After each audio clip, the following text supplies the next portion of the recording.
ರೀ, ನೀವೆಷ್ಟೇ ಚಿಂತೆ ಮಾಡ್ತಾ ಕೂತ್ರು ಸತ್ಯ ಸ್ವರ್ಗ ಸೇರಿರುವ ಆ ರುದ್ರನ ಮಗಳು ಮತ್ತೆ ಮರಳಿ ಬರಲು ಸಾಧ್ಯವಿಲ್ಲ. ಅದಕ್ಕಾಗಿ 3 ದಿನದಿಂದ ಊಟ ಕೂಡ ಮಾಡಿಲ್ಲ. ತೆಗೆದುಕೊಳ್ಳಿ, ಈ ಒಂದು ಲೋಟ ಹಾಲನ್ನಾದರೂ ಕುಡಿಯಿರಿ ಸ್ವಾಮಿ.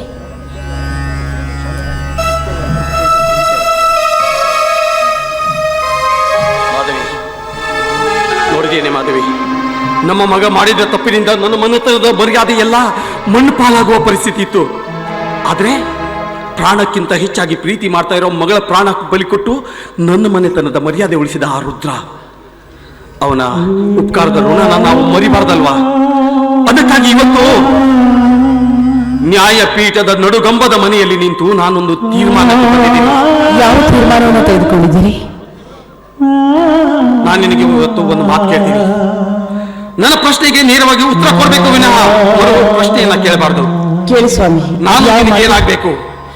ನೀವು ನನ್ನ ಕೈ ಹಿಡಿದ ಪತಿದೇವರು, ನನ್ನ ಪಾಲಿಗೆ ದೇವರು. ನೀವು ಪತಿಯ ಆಜ್ಞೆಯನ್ನ ಪಾಲಿಸಬೇಕಾದದ್ದು ಸತಿಯಾದವಳ ಧರ್ಮ, ಅದು ಅವಳ ಆದ್ಯ ಕರ್ತವ್ಯ. ಪತಿಯ ಆಜ್ಞೆಯನ್ನ ಪಾಲಿಸದೆ ಹೋದವಳು ಅವಳು ಸತಿಯಾಗಲು ಅಯೋಗ್ಯಳು ಸ್ವಾಮಿ. ಅವಳು ಪತಿದ್ರೋಹಿ ಅವಳು. ಹೌದಲ್ವಾ? ಹಾಗಾದ್ರೆ ನಾನೊಂದು ಮಾತು ಕೇಳ್ತೀನಿ, ಅದನ್ನು ನಡ್ಸ್ಕೊಡ್ತೀನಿ ಅಂತ ನನಗೆ ವಚನ ಕೊಡು. ಮಾತಿನ ಮರ್ಮವನ್ನು ತಿಳಿಯದೆ ಮಾತು ಕೊಟ್ಟು ವಚನ ಭ್ರಷ್ಟನು ನಾನಾಗಲಾರೆ. ನಿಮ್ಮ ಮಾತಿನ ಗುಟ್ಟು ಏನು ಅಂತ ಹೇಳಿ ಸ್ವಾಮಿ. ಇಲ್ಲ ಮಾಧವಿ, ಈಗ ನಿನ್ನ ಬಾಯಿಂದ ತಾನೇ ಹೇಳಿದೆ, ಪತಿ ಆಜ್ಞೆಯನ್ನ ಪಾಲಿಸಬೇಕಾದದ್ದು ಸತಿಯಾಳ ಕರ್ತವ್ಯ. ಪತಿ ಆಜ್ಞೆಯನ್ನ ಪಾಲಿಸದೆ ಹೋದವಳು ಸತಿಯಲ್ಲ ಅಂತ ನೀನೇ ತಾನೇ ಹೇಳಿದ್ದು. ಅದೆಲ್ಲ ನನಗೆ ಬೇಕಾಗಿಲ್ಲ. ನೀನು ನನ್ನ ಮಾತನ್ನು ನಡೆಸ್ಕೊಡ್ತೀಯೋ ಇಲ್ವೋ ಅಷ್ಟು ಹೇಳು. ನನ್ನ ಹೆತ್ತ ತಂದೆ ತಾಯಿ ಸಾಕ್ಷಿಯಾಗಿ ನಡೆಸ್ಕೊಡ್ತೀನಿ. ಹೇಳಿ ಸ್ವಾಮಿ, ಅದು ಯಾವ ಮಾತು? ನೋಡು ಮಾಧವಿ, ಸತಿ ಧರ್ಮದ ಭಕ್ತಿಯಲ್ಲಿ ಪತಿ ಹಾಲು ಕುಡಿಯಲಂತ ಪ್ರತಿನಿತ್ಯ ನೀನು ನನಗೆ ಹಾಲು ಕೊಡ್ತೀಯ. ಆದ್ರೆ ಇವತ್ತಿನ ಈ ಹಾಲು ನನಗೆ ಬೇಡ. ಹಾಲು ನಿತ್ಯ 10 ಗಂಟೆಗೆ ನಿನ್ನ ಕೈಯಿಂದ ಹಾಲು ಕುಡಿಯೋದಕ್ಕೆ ಓಡೋಡಿ ಬರ್ತಾನಲ್ಲ ಆ ನಿನ್ನ ಮಗ, ಆ ನಿನ್ನ ಮಗನಿಗೆ ಈ ಹಾಲನ್ನ ಕೊಡಿಸಬೇಕು. ಆದ್ರೆ ಈ ಹಾಲಲ್ಲಿ ವಿಷ ಹಾಕಿ ಸಾಯಿಸ್ಬಿಡು ನಿನ್ನ ಮಗನ್ನ.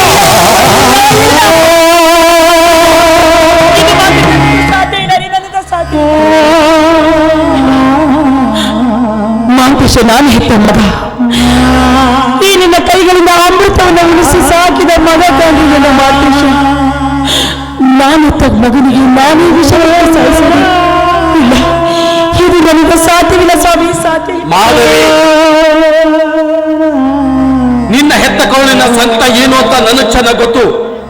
ಆದ್ರೆ ವಿಪರ್ಯಾಸ, ಆ ಬ್ರಹ್ಮ ಅವನ ಹಣೆ ಬರದಲ್ಲಿ ಹೆತ್ತ ತಾಯಿಯ ಕೈಯಿಂದಲೇ ವಿಷ ಕುಡಿದು ಸಾಯ್ಬೇಕು ಅಂತ ಬರ್ತಿದ್ರೆ ಅದನ್ನ ತಪ್ಪಿಸೋದಕ್ಕೆ ಯಾರಿಂದ ಸಾಧ್ಯ ಹೇಳು? ಅದಕ್ಕಾಗಿ ಹೇಳ್ತಾ ಇದ್ದೀನಿ, ಈ ಮಗನ ಮಮಕಾರನ ಸುಟ್ಟು ಹಾಕು. ಈ ಮನೆತನದ ಮರ್ಯಾದೆಯನ್ನು ಕಾಪಾಡೋದಕ್ಕೆ ಮುಂದಾಗು. ಇಲ್ಲ, ನನ್ನ ಮಗನಿನ ವಿಷ ಹಾಕಿ ಸಾಯಿಸ್ತೀನಿ ಅಂತ ನನಗೆ ಹೇಳ್ತಿ ಆಗ್ತಾ ಇಲ್ಲ ರೀ. ಅದೇ ಈ ಪ್ರಪಂಚದಲ್ಲಿ ತಾನು ಹೆತ್ತ ಮಗನನ್ನು ತಾನು ಸಾಯಿಸುವ ತಾಯಿ ಈ ಪ್ರಪಂಚದಲ್ಲಿ ಎಲ್ಲಾದ್ರೂ ಇರಲು ಸಾಧ್ಯವೇ ಸ್ವಾಮಿ? ಸಾಧ್ಯನ? ಯಾಕಿಲ್ಲ? ಇತಿಹಾಸದ ಪುಟಗಳನ್ನ ಒಮ್ಮೆ ತಿರುವು ನೋಡು, ಆಗ ಇಂಥ 10 ಉದಾಹರಣೆಗಳು ಸಿಗ್ತವೆ. ಅದೆಲ್ಲ ನನಗೆ ಬೇಕಾಗಿಲ್ಲ. ಈಗ ನೀನು 2ರಲ್ಲಿ ಒಂದು ತೀರ್ಮಾನ ಮಾಡಬೇಕು. ನಿನಗೆ ಮಗ ಬೇಕು ಅಥವಾ ಮಾಂಗಲ್ಯ ಬೇಕು? ಸ್ವಾಮಿ, ನಿನಗೆ ಮಗ ಬೇಕು ಅಥವಾ ಮಾಂಗಲ್ಯ ಬೇಕು? ಮಗ ಮಾಂಗಲ್ಯ ನನ್ನ 2 ಕಣ್ಣುಗಳಿದ್ದ ಹಾಗೆ. ಅದರಲ್ಲಿ ಯಾವುದು ಬೇಕು ಯಾವುದು ಬೇಡ ಅಂತ ಕೇಳಿದ್ರೆ ನಾನೇನಂತ ಹೇಳಿ ಸ್ವಾಮಿ? ನಾನೇನಂತ ಹೇಳಿದೆ? ಅದೇ ಪತಿ ಆಜ್ಞೆಯನ್ನು ಪಾಲಿಸುವ ಸತಿಯಾಗಿ ನಾನು ಕೇಳುವುದು ಒಂದು, ಮಗ ಹೋದರೆ ಮಾಂಗಲ್ಯ ಬೇಕು ರೀ. ನಿನ್ನಂಥವಳನ್ನೇ ಅರ್ಥಕೊಂಡು ನಮ್ಮ ದೇಶದ ನಾರಿಯನ್ನ ಆರ್ಯ ಗರತಿಯರು ಅಂತ ಕರೆಯೋದು. ನೋಡು, ಈಗ ಅಲ್ಲೋಡು 10 ಗಂಟೆ ಸಮಯ, ನಿನ್ನ ಮಗ ನಿನ್ನ ಕೈಯಿಂದ ಹಾಲು ಕುಡಿಯೋದಕ್ಕೆ ಓಡೋಡಿ ಬರ್ತಾನೆ. ಅವನನ್ನ ಹಾಲಲ್ಲಿ ವಿಷ ಹಾಕಿ ಕೊಂದ್ಬಿಡು. ಒಂದು ಮಾತು ಹೇಳ್ತೀನಿ ಕೇಳು. ಇವತ್ತಿನ ಸೂರ್ಯಾಸ್ತ ಆಗುವುದರ ಒಳಗಾಗಿ ನಿನ್ನ ಮಗನನ್ನ ನೀನು ಕೊಲೆ ಮಾಡಲೇಬೇಕು.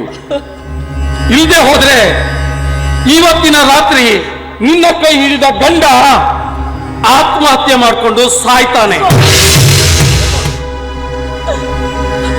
ಒಂದು ವೇಳೆ ನೀ ನಮ್ಮಿಬ್ಬರನ್ನ ಬದುಕೋದಕ್ಕೆ ಬಿಟ್ಟು ನೀನು ಆತ್ಮಹತ್ಯೆಗೆ ಪ್ರಯತ್ನ ಪಟ್ರೆ ನಿನಗೆ ನನ್ನ ಮೇಲಾನೆ. ನಿನಗೆ ಯಾವುದನ್ನ ಉಳಿಸ್ಕೊಳ್ಬೇಕು, ಯಾವುದನ್ನ ಕಳ್ಕೊಳ್ಬೇಕು ಅನ್ನೋ ನಿರ್ಧಾರ ನಿನಗೆ ಬಿಟ್ಟಿದ್ದು.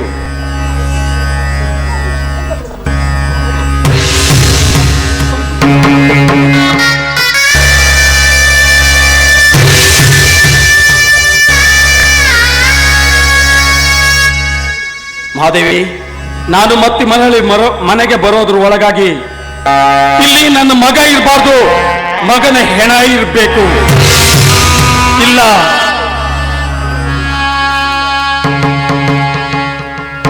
ಈ ಕತ್ತಲ್ಲಿರುವ ಈ ಮಾಂಗಲ್ಯ ನಿನ್ನದಲ್ಲ ಮಾಧವಿ, ನಿನ್ನದಲ್ಲ.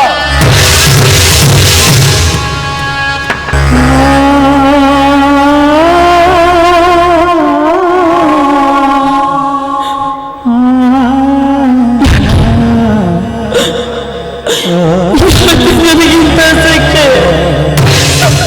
ಯಾಕೆ ನನಗಿಂತ ಸಿಕ್ಕೆ? ಬ್ರಹ್ಮ, ಎಷ್ಟೊಂದು ವಿಚಿತ್ರವಾಗಿ ಬರೆದಿರುವೆ ನನ್ನ ಹಣೆಯ ಬರಹವನ್ನ. ನನ್ನ ಈ ಬದುಕಿನ ದುರಂತವನ್ನ ಎಷ್ಟೊಂದು ವಿಚಿತ್ರವಾಗಿ ಬರೆದೆ.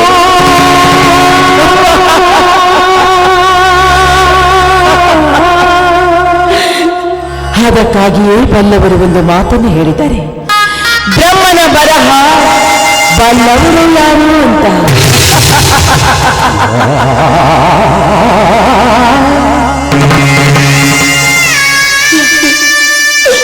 ಮಕ್ಕಳಿಲ್ಲ ಅಂತ ಕಂಡ ದೇವರಲ್ಲಿ ಹರಕೆ ವರ್ಣಗಳನ್ನು ಗೊತ್ತೆ.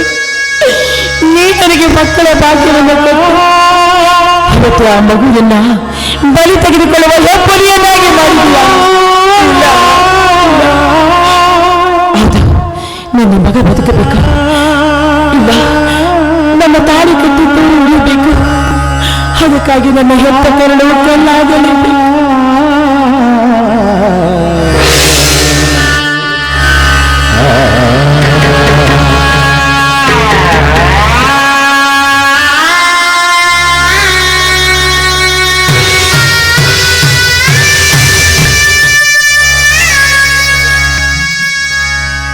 ದೇವಿ,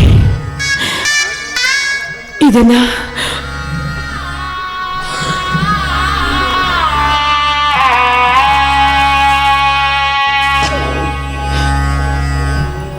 ಇಷ್ಟು ದಿನಗಳ ಕಾಲ ನಾನು ನನ್ನ ಭಕ್ತಿಯಿಂದ ಪೂಜೆ ಮಾಡಿದ್ದೇ ಆದ್ರೆ ಎಂದು ಈ ಹಾಲು ಅಮೃತವಾಗಬೇಕು. ಅಂದಾಗ ಮಾತ್ರ ನೀನು ಈ ಭೂಮಿ ಮೇಲೆ ಇದ್ದೆ ಅಂತ ನಾನು ಅಂದ್ಕೊಳ್ತೀನಿ. ಹೌದು, ನನ್ನ ಮಗನ ಪಾಲಿಗೆ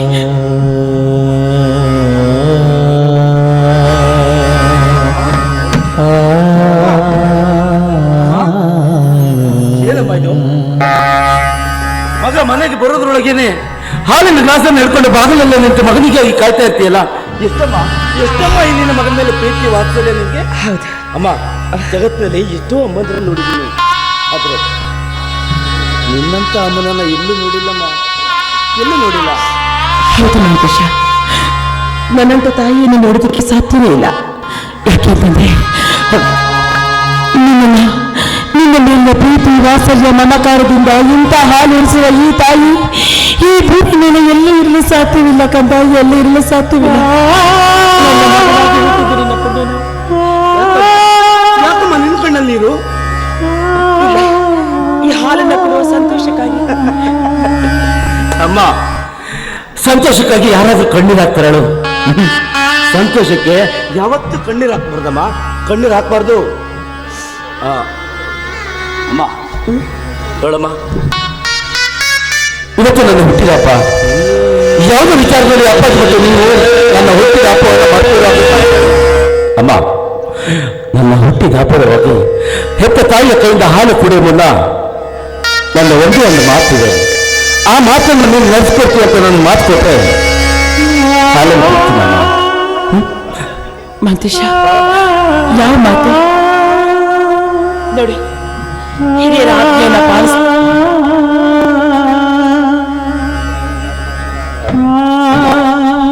ಮಂತೇಶ, ಹೆತ್ತ ತಾಯಿಯಲ್ಲಿ ಹುಟ್ಟಿದ ಹಬ್ಬವಾಗಿ ಒಂದು ಸತ್ಯ ಘಟನೆಯನ್ನು ಹೇಳ್ತಾ ಇದ್ದೀನಿ. ಆ ಸತ್ಯ ಘಟನೆಯನ್ನು ಮನ್ನಿಸಿ ನೀನು ನನ್ನನ್ನು ಆಶೀರ್ವಾದ ಮಾಡಬೇಕು ಅಮ್ಮ. ಈ ಪ್ರಪಂಚದಲ್ಲಿ ಯಾರು ಮಾಡಿದಾಗ ಒಂದು ದೊಡ್ಡ ತಪ್ಪನ್ನ ನಾನು ಮಾಡಿದ್ದೀನಿ. ಆ ತಪ್ಪು ಯಾವುದಂದ್ರೆ ಯಾವುದು ಅಮ್ಮ, ಈ ಮಾನವಂತರ ಮನುಷ್ಯನನ್ನು ನಂಬಿ ಬದುಕಿದ ಒಂದು ದೊಡ್ಡ ಕುಟುಂಬದ ಹೆಣ್ಣು ಮಗಳ ಶೀಲ ಅದಕ್ಕೆ ನಾವು ಮಾಡಿದ ತಪ್ಪಿಗಾಗಿ ಪಾಪ ಹೆಣ್ಮಗಳು ಆತ್ಮಹತ್ಯೆ ಮಾಡ್ಕೊಂಡ್ಬಿಟ್ಲಮ್ಮ.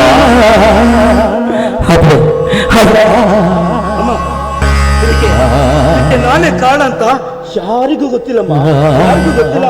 ಇವತ್ತು ಈಗ ನಿನ್ ಮುಂದೆ ನಾನು ಬಾಯ್ಬಿಡ್ತಿದ್ದಮ್ಮ. ನೋಡ, ಹಿರಿಯರ ಮಾತನ್ನು ಕೇಳಬೇಕಾಗಿದ್ದು ಹಿರಿಯರಾದವರ ಕರ್ತವ್ಯ. ಮಗಳು ಹಾಡ್ಕೊಡಿ. ಆಯ್ತಮ್ಮ, ಹೆತ್ತವಳ ಆಶಯ ಮಕ್ಕಳು ತರಮ ಹಾಲು. ಮೊದಲು ಹಾಲು ಕೊಡಿ, ಆಮೇಲೆ ನಾನು ನಿನಗೆ ಆಶೀರ್ವಾದ ಮಾಡ್ತೀನಿ.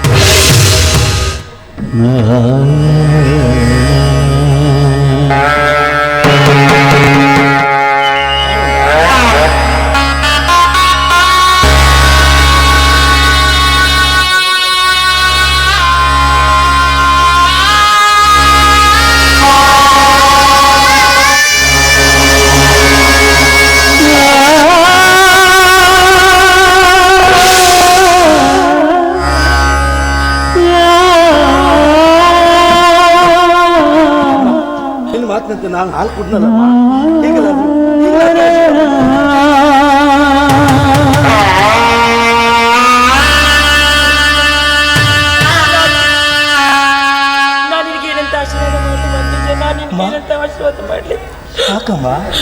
ನಾನೇನೇ ಆಶೀರ್ವಾದ ಮಾಡಿದ್ರು ದೇವರೇ ದೂರ ಆದ ಮೇಲೆ ಯಾರು ನಿನ್ನನ್ನು ಕಾಪಾಡಲು ಸಾಧ್ಯವಿಲ್ಲ. ಅದಕ್ಕಾಗಿ ಈಗ ನೀನು ಕುಡಿದಿರುವುದು ಹಾಲಲ್ಲ ಮಾಂತೇಶ, ಹಾಲಲ್ಲ.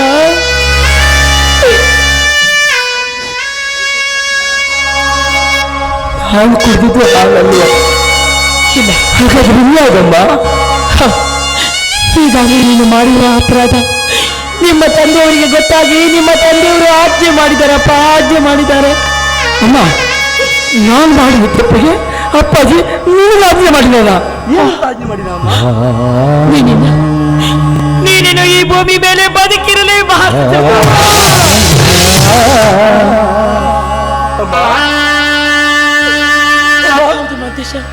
ಏನ್ ಹೇಳ್ತಾ ಇದೀಯಮ್ಮ? ನಿಜವಾಗಿ ಹೇಳ್ತಾ ಇದ್ದೀನಿ. ಈಗ ನೀನು ಕುಡಿದಿರುವುದು ಹಾಲಲ್ಲ ಕಂದ, ಹಾಲಲ್ಲ. ನೀನು ಕುಡಿದಿರುವುದು ವಿಷ.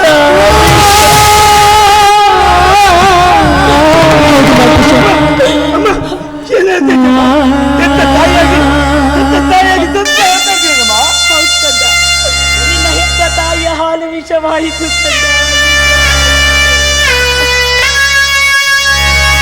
ಅಮ್ಮ.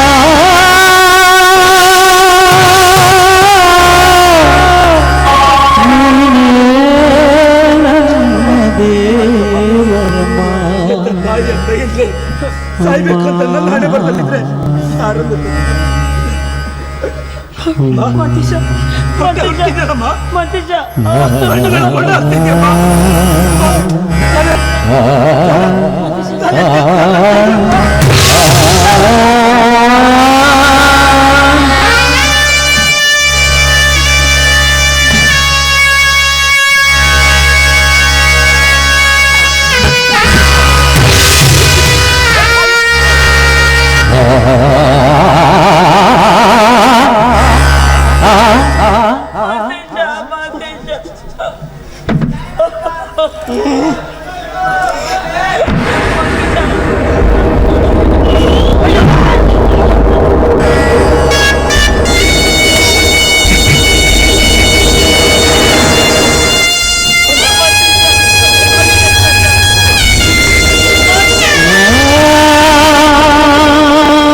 ಈ ವಿಷಯ ಯಾರಿಗೂ ಗೊತ್ತಾಗೋದು ಬೇಡ. ಆದಷ್ಟು ಬೇಗ ಅಂತ್ಯ ಸಂಸ್ಕಾರವನ್ನ ಮಾಡಿ ಮುಗಿಸೋಣ.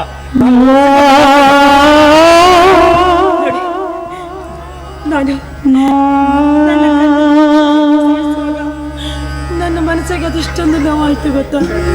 ಅದಕ್ಕಾಗಿ ನನ್ನ ಮಗನಿಗೆ ಕೊಟ್ಟಿರೋ ವಿಷಯವನ್ನು ನಾನು ಕೊಡ್ಬಿಟ್ಟು ಸುಮ್ಮನೆ ಮಾಧವಿ, ನೀನು ವಿಷ ಕೊಡ್ತೀಯ ನನ್ನನ್ನ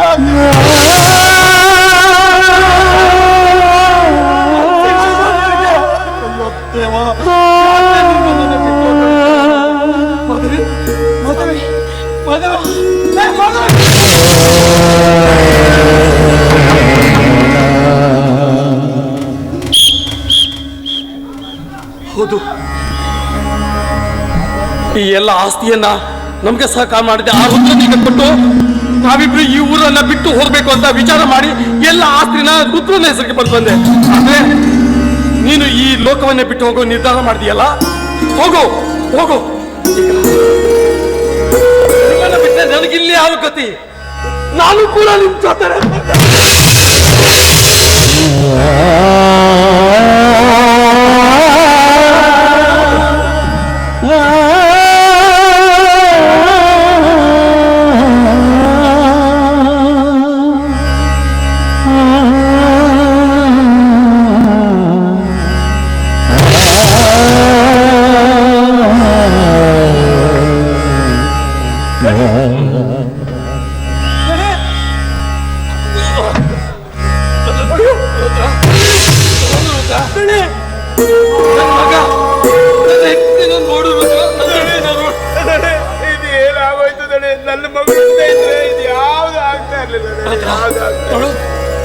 ಇದರಲ್ಲಿ ನನ್ನೆಲ್ಲ ಆಸ್ತಿಯನ್ನ ನಿನ್ನ ಹೆಸರಿಗೆ ಬರ್ತಿದ್ದೀನಿ.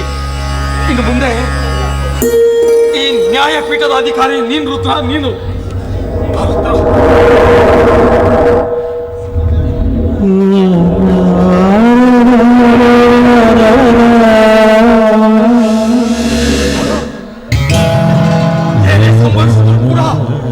ನ್ಯಾಯ ನ್ಯಾಯ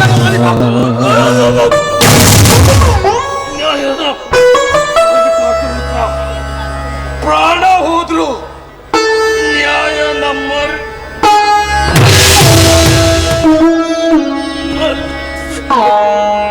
ನಮೋ